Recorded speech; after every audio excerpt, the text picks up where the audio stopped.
David Rockefeller died today. He was 101 years old. He was born just a couple of years after the Federal Reserve was actually signed into law by President Woodrow Wilson in 1913. Of course, his family is well known, along with the Morgans, Rothschilds, and Warburgs, for helping to create the privately owned central bank known as the Federal Reserve. But David Rockefeller has died today, March 20th, 2017. When I heard the news, I told myself I have to make a video about this.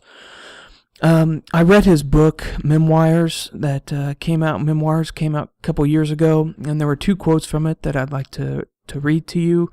The first one is, "It would have been impossible for us to develop our plan for the world if we had been subjected to the lights of publicity during those years. But the world is more sophisticated and prepared to march towards a world government. The supranational sovereignty of an intellectual elite and world bankers is surely preferable to the national autodetermination practiced in past centuries." So he was a self-admitted elitist, a globalist, an international banker, and he preferred a one-world government run by the bankers with a one-world currency. Pretty scary when you think about it.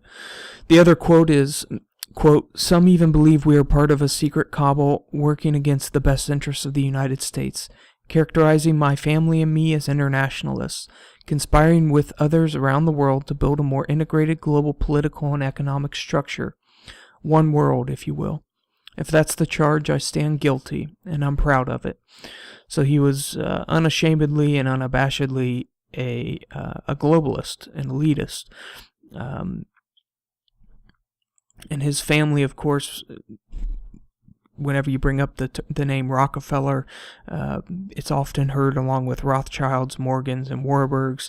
Paul Warburg is actually the one that came up with the deceptive term known as the Federal Reserve, even though our Federal Reserve is not federal, it doesn't have reserves, it's a privately owned and operated central bank, and it's owned by the banks, sort of as a cartel, so that they don't have to compete with one another on interest rates.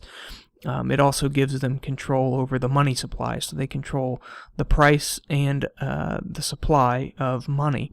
And so instead of the government issuing money debt-free, the government borrows all of its money from the central bank, which is owned by the banks. David Rockefeller was the chairman and CEO of J.P. Morgan Chase Bank for over a decade. And to this day, you can see on our money, it still says Federal Reserve Note. Anyway, he's a well-known banker. This is going to be a short video. If you want to learn more, you got to Google about the Federal Reserve, the Bank of England. Evelyn Rothschild, he can be seen attending shareholders meetings for the Bank of England to this day. But David Rockefeller has died today at the age of 101.